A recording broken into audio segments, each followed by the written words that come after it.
बिस्मिल्लाहिर्रहमानिर्रहीम। अस्सलाम वालेकुम। 5 नवंबर का आगाज़ हो गया है, मंगल के दिन का। बड़ी ख़बर दी है असनात मलिक साहब ने और रहमतुल्लाह जान साहब ने MJTV पर, जिस ख़बर में उन्होंने बहुत बड़ा इंकशाफ किया है कि सुप्रीम कोर्ट के अंदर एक भौचाल बर्पा हो गया है और सुप्रीम कोर्ट के अंदर एक पहली आप कह सकते हैं कि लड़ाई हुई है जस्टिस सैयद मंसूर अली शाह साहब, जस्टिस मुनीब अख्तर साहब और जस्टिस याहिया अफरीदी जो चीफ जस्टिस पाकिस्तान है उनके दरमियान। अब ये लड़ाई बहुत संगीन सूरत-ए-हाल इख्तियार कर लेती है या आज इस हवाले से कुछ चीज़ों को वो कंपनसेट कर देते हैं। आज के दिन बहुत अहम है क्योंकि आज जुडिशल कमीशन ऑफ पाकिस्तान का पहला इजलास है नई तरमीम के बाद।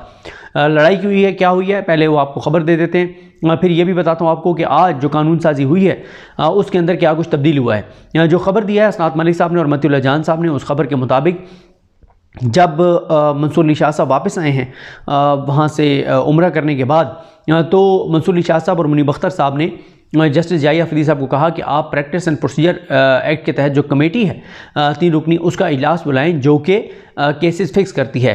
कमेटी का इजलास याहिया अफरीदी साहब ने नहीं बुलाया। जब याहिया अफरीदी साहब ने कमेटी का इजलास नहीं बुलाया तो मंसूर अली शाह साहब और मुनीब अख्तर साहब जो कमेटी के मेंबर थे उन दोनों ने कमेटी का इजलास बुलाया। कमेटी का इजलास बुला के और उन्होंने फ़ैसला ये किया कमेटी में कि जो 26वीं आईनी तरमीम का केस है ये फुल कोर्ट के सामने फ़िक्स किया जाए 4 नवंबर, यानी जो कल का दिन जो गुजर चुका है, अब अभी 12 बजे के बाद तारीख चेंज हो गई है, 5 नवंबर का आगाज़ हो गया।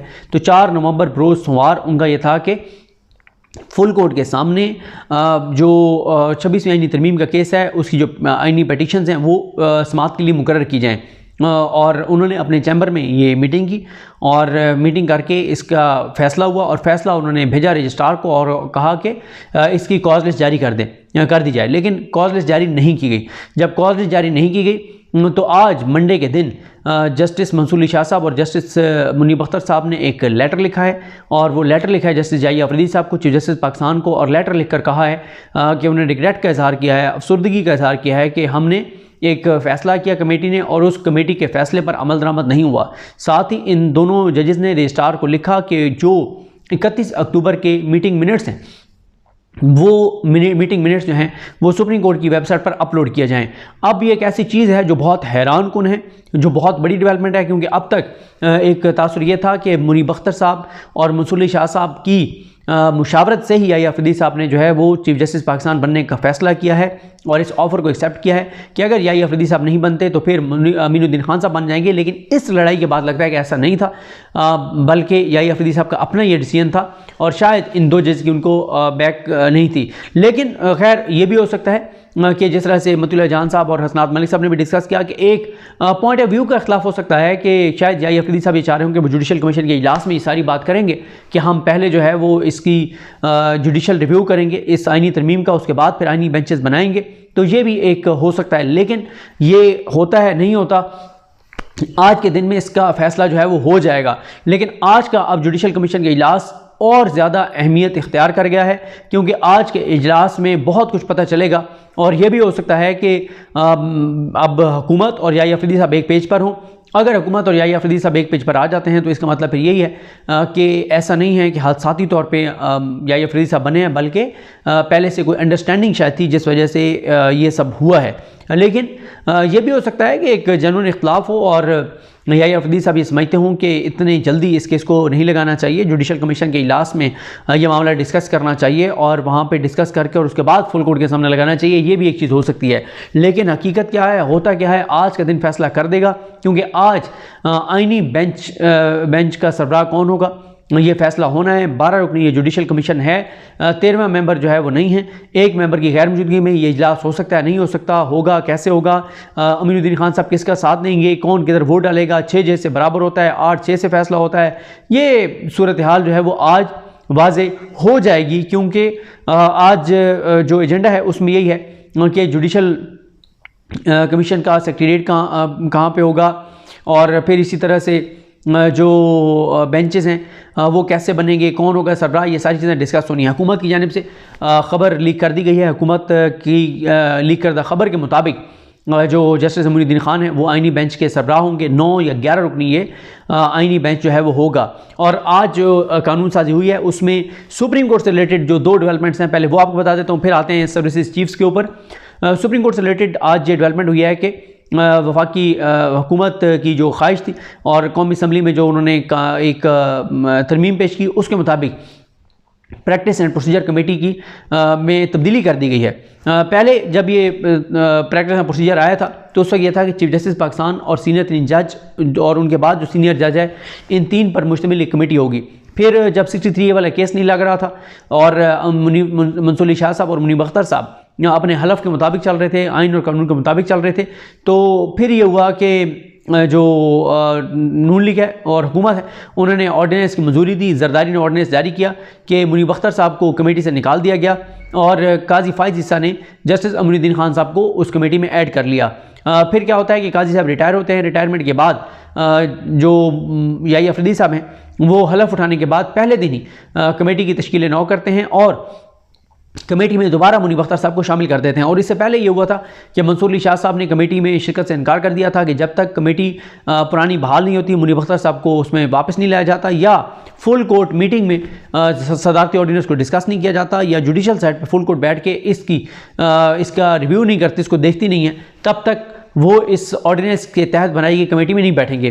खैर, जब ये कमेटी बन गई और 8, 9, 10 इक़दामात ऐसे याही अफरीदी साहब ने किए जो नाकाबिले यकीन थे, नाकाबिले तसव्वुर थे कि याही अफरीदी साहब कैसे ये सारा कुछ कर सकते हैं। तो इसके बाद एक तासुर बन गया कि नहीं, याही अफरीदी साहब, मंसूर अली शाह साहब, मुनीब अख्तर साहब ऑन बोर्ड हैं और हुकूमत के लिए बड़ा परेशान कुन है।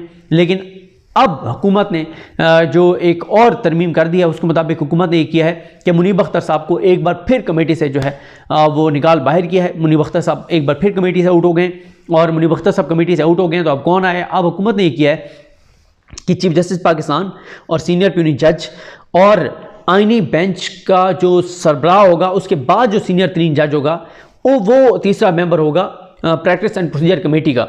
यानी कि याही अफरीदी साहब, मंसूर अली शाह साहब और जो तीसरे मेंबर होंगे वो अगर अमीनुद्दीन खान आइनी बेंच के सरबराह होंगे तो उनके बाद जो सीनियर 3 जज होंगे वो जमाल खान मंदोखेल होंगे।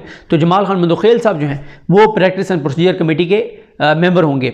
और अगर जमाल खान मंदोखेल साहब हेड बनते हैं इसके आइनी बेंच के, तो फिर जमाल खान मंदोखेल साहब के बाद मोहम्मद अली मज़हर साहब हैं। तो मोहम्मद अली मज़हर साहब जो हैं वो प्रैक्टिस एंड प्रोसीजर कमेटी के जो है वो मेंबर होंगे। तो ये इन्होंने इस तरमीम के ज़रिए किया है। इसके अलावा जो उन्होंने तरमीम की है उसमें सुप्रीम कोर्ट के हवाले से उन्होंने ये किया है कि सुप्रीम कोर्ट के जजेस की तादाद 17 से 34 कर दिया है। चीफ जस्टिस के अलावा 33 सुप्रीम कोर्ट में जो है वो जजेस होंगे। और इन्होंने पूरा एक गेम प्लान इस तरह का किया कि चीफ जस्टिस अपनी मर्ज़ी का, जुडिशल कमीशन पार्लिमानी कमेटी भी अपनी अक्सरियत यानी जिसको मर्ज़ी चीफ जस्टिस बनाएं, चीफ जस्टिस अपनी मर्ज़ी का ला के और जुडिशल कमीशन में अपनी तादाद ज़्यादा कर दी। और इस तरह से यह है कि आइनी बेंचेस अपनी मर्ज़ी का बनाएंगे। और ये जहन में रखें कि ये जो जुडिशल कमीशन है 13 रुकनी, जिसमें आप आइनी बेंच के सरबराह भी आ जाएगा। अभी तो आज ये 12 बैठेंगे, फिर ये 13 हो जाएंगे। 13 रुकनी जुडिशल कमीशन ही हाई कोर्ट में जो जजेस आने हैं, मैं पहले 57 सीटें खाली थी, अब इस्लामाबाद हाई कोर्ट की 3 सीटें बढ़ा दी गई हैं, एक आज पहले खाली है तो अब 1 या 2, तो अब तकरीबन को 60-61 जजेस आने हैं 5 हाई कोर्ट्स में। वो 5 हाई कोर्ट्स में जो 60-61 जज लगाने हैं वो इसी जुडिशल कमीशन ने लगाने हैं, जिसमें हुकूमत की अक्सरियत है। अब हुकूमत जो है वो इस जुडिशल कमीशन के ज़रिए जजेस अपनी मर्ज़ी के लाएगी हाई कोर्ट्स में। और जो सबसे ख़तरनाक बात यह है कि सुप्रीम कोर्ट में जो 17 मजीद जज आने हैं, 17 भी नहीं 18 जज, क्योंकि 16 हैं इस वक्त जजेस। काजी फाइसा की रिटायरमेंट के बाद एक सीट खाली है और 18 जजेस तो मैटर नहीं करते इसमें, तो 17 से क्योंकि 34 हुए तो 16 हैं, तो 18 जजेस सुप्रीम कोर्ट में भर्ती होने हैं। जो कि 18 जजेस जो हैं वो कौन लाएगा? वो यही जुडिशल कमीशन लाएगा। तो ये नून लीग अपने घर के मुलाजमीन को, अपने पालतुओं को जो है वो सुप्रीम कोर्ट का जज बनाएगी। और एक कितना गंद और इतना कचरा भर दिया जाएगा सुप्रीम कोर्ट में कि पाकिस्तान की आने वाली नस्लें भी इस चीज़ को भुगतेंगी। तो ये अब इन्होंने जो है वो चेंजिंग की है। अब इसमें ज़ाहिरी तौर पर तो उन्होंने याही अफरीदी साहब से कोई मुशावरत नहीं की कि हम जजेस के साथ 34 कर रहे हैं, प्रैक्टिस प्रोसीजर कमेटी में चेंजिंग कर रहे हैं। लेकिन पस पर्दा को खुफिया बातचीत हुई हो, खुफिया तौर पे उन्होंने कोई मामला तय किए हों याही अफरीदी साहब से, तो ये कुछ नहीं कहा जा सकता। तो इसलिए हमने जो शहर इक़्तिदार प्रोग्राम किया, मैंने और साद रसूल साहब ने, इस वीडियो के कमेंट्स में आप वो देख सकते हैं, वो पिन होगी वो वीडियो, जिसमें हमने बड़ी तफसील से बात की थी कि जुमेरात 5 बजे तक बहुत सी चीज़ों का फैसला हो जाएगा। लेकिन ये डेवलपमेंट क्योंकि उसके बाद आई है तो इस पर हमने उसमें बात नहीं की थी। और आज का दिन जुडिशल कमीशन का इजलास, फिर 7 तारीख को जो है वो ATC के एडमिन जजेस को बुलाया हुआ है, 8 को सुप्रीम जुडिशल काउंसिल का इजलास बुलाया हुआ है और 7 को ही प्रैक्टिस एंड प्रोसीजर कमेटी का इजलास है। लेकिन अब प्रैक्टिस एंड प्रोसीजर कमेटी का जो इजलास है उसमें नए कानून के मुताबिक उसमें याहिया अफरीदी साहब और मंसूर अली शाह साहब, इन दो पे मबनी जो है, इन पे मुश्तमिल जो है वो बेंच कमेटी होगी। और अगर आइनी बेंच का सरबराह आज बन जाता है तो और मेंबर्स आज तय हो जाते हैं तो फिर आइनी बेंच का जो सीनियर जज होगा जो सरबराह के बाद वो इस कमेटी का जो है वो मेंबर बन जाएगा। और अगर मेंबर बनता है तो ये भी हो सकता है कि फिर 2-1 से फैसले होते रहें, यानी याहिया अफरीदी साहब और आइनी बेंच का सरबराह जो है वो एक पेज पर हों और मंसूर साहब अलग हों, इख्तलाफ में हों और अक़लियत में हों। और ये भी हो सकता है कि याहिया अफरीदी साहब जो हैं आज उनका पॉइंट ऑफ व्यू मुख्तलिफ हो और उनकी राय आज हुकूमत के सामने ये हो जुडिशल कमीशन में कि हम पहले इसकी स्क्रूटनी करेंगे और 26वीं आईनी तरमीम की, और स्क्रूटनी के बाद हम जो है वो इस जुडिशल कमीशन का इजलास बुला के और बेंचेस बनाएंगे अगर ये सर्वाइव करती है 26वीं आईनी तरमीम। लेकिन मसला ये है कि ये भी एक बात होती है जो मतीउल्लाह जान साहब ने भी डिस्कस की कि, और वो मैंने जब ट्वीट किया यही हसनात मलिक साहब और मतीउल्लाह जान साहब की खबर का, तो हमारे दोस्त हैं उस्मान चौधरी, तो उन्होंने भी कोट ट्वीट करके उस्मान चौधरी ने लिखा हुआ था कि याहिया अफरीदी साहब खुद बेनिफिशरी है 26वीं आईनी तरमीम के, तो वो क्यों चाहेंगे कि 26वीं आईनी तरमीम जो है वो फुल कोर्ट के सामने लगे और फुल कोर्ट इसको उड़ा दे और याहिया अफरीदी साहब जो हैं वो चीफ जस्टिस पाकिस्तान ना रहें। तो क्यों वो चाहेंगे? वो तो चाहेंगे कि वो चीफ जस्टिस पाकिस्तान रहें। तो अब ये तो अंदाज़े हैं, मफरूज़े हैं, हकीकत क्या है वो पता चलेगी। तो ये तो हैं अदलिया के हवाले से जो कुछ इन्होंने किया है, और आज का दिन बड़ा अहम है क्योंकि इन्होंने जो ख़त लिखा है मंसूर अली शाह साहब और मुनीब अख्तर साहब ने रजिस्ट्रार को कहा है कि 31 अक्टूबर का जो मिनट्स मिटींग के वो भी वेबसाइट पर अपलोड किए जाएँ। इसके अलावा जो आज जो कल अब दिन तारीख चेंज हो गई है, जो इन्होंने तरामीम किए हैं उसमें इन्होंने सर्विसेज चीफ्स जो हैं, आर्मी चीफ हों, एयर चीफ हों, नेवल चीफ हों, इनकी जो मुद्दत मुलाजमत है उसमें तोसी कर दिया है। अब 5-5 साल वो अपने ओहदों पर जो है वो रहेंगे। आर्मी चीफ जो हैं, मौजूदा आर्मी चीफ, वो 2027 तक रहेंगे और उसके बाद इन्होंने लिख दिया है कि 5 साल मज़ीद उनको एक्सटेंशन दी जा सकती है। और 64 साल की जो उम्र की हद है रिटायरमेंट की, उसको 64 साल की लिमिट को ख़त्म कर दिया गया है। तो यानी कोई भी आर्मी चीफ जो है वो 70 साल तक, 75 साल की उम्र तक, 80 साल की उम्र तक, 85 साल की उम्र तक, 90 साल की उम्र तक, और 100 साल की अगर कोई उसकी ज़िंदगी है तो 100 साल की उम्र तक भी वो यानी कानून के मुताबिक, इस कानून के मुताबिक वो आर्मी चीफ रह सकता है। क्योंकि उसकी वजह यह है कि लिमिट जो है वो 64 साल की वो उड़ा दी गई है। अब हर 5 साल बाद उनको एक बार आप 5 साल के लिए दोबारा रीअपॉइंट करेंगे, फिर 5 साल के लिए रीअपॉइंट करेंगे। तो इस तरह से आप रीअपॉइंट करते जाएँ जब तक वो आप करना चाहें, हुकूमत जो है वो कर सकती है। और इस कानून साजी के किसी को वहम गुमान में नहीं था कि ये अचानक इस तरह से कानून साजी कर ली जाएगी। 2 रिपोर्टरों के मैं ट्वीट्स पढ़ना चाहूँगा, और ये दोनों जो हैं वो पार्लियामेंट को कवर करने वाले रिपोर्टर्स हैं, और इन्होंने बताया है कि कितनी देर में ये दोनों जो हैं वो तरमीम जो हैं वो हुई हैं। कुर्बान बलोच साहब हैं। कुर्बान बलोच साहब कहते हैं कि कौमी असम्बली के 25 मिनट, 6 कवानीन मंजूर, सुप्रीम कोर्ट जजेस 17 से 34, इस्लामाबाद हाई कोर्ट जजेस 7 से 12, अच्छा 7 से 12 किए इन्होंने। सर्विसेज चीफ्स और के मुद्दत मुलाजमत जो है वो 5 साल, और ये सारी चीज़ें उन्होंने कहीं। और नौशीन यूसुफ साहिबा जो हैं वो कहती हैं सेनेट ने 16 मिनट में 6 बिल्स मंजूर कर लिए, और वो कहती हैं कि माजी में बिलडोज किसी इदारे के लिए किए जाते थे, इस मरतबा तमाम बिल्स की मंजूरी की वजह हुकूमत बचाना लगता है। तो 25 मिनट कौमी असम्बली और 16 मिनट जो है वो सेनेट, 41 मिनट में 2 ईवानों में ये कानून साजी हुई है। कमेटियों में नहीं भेजा गया, और तहरीक इंसाफ की जानिब से कहा गया है कि अभी वो क्लैरिटी के साथ इस पर मौक़िफ़ नहीं दे सकते जब तक वो ये मामला इमरान खान से डिस्कस ना कर लें कि इमरान खान क्या कहते हैं। और उन्होंने कहा कि इमरान खान से डिस्कस करने के बाद हम ये फ़ैसला करेंगे कि हमने इस मामले को सुप्रीम कोर्ट में चैलेंज करना है या नहीं करना। तो ये आज हुआ है। अब तमाम नज़रें जो हैं वो अब अदलिया पर हैं, और देखिए ये 2 ही तरह से अब ये चीज़ें हो सकती हैं।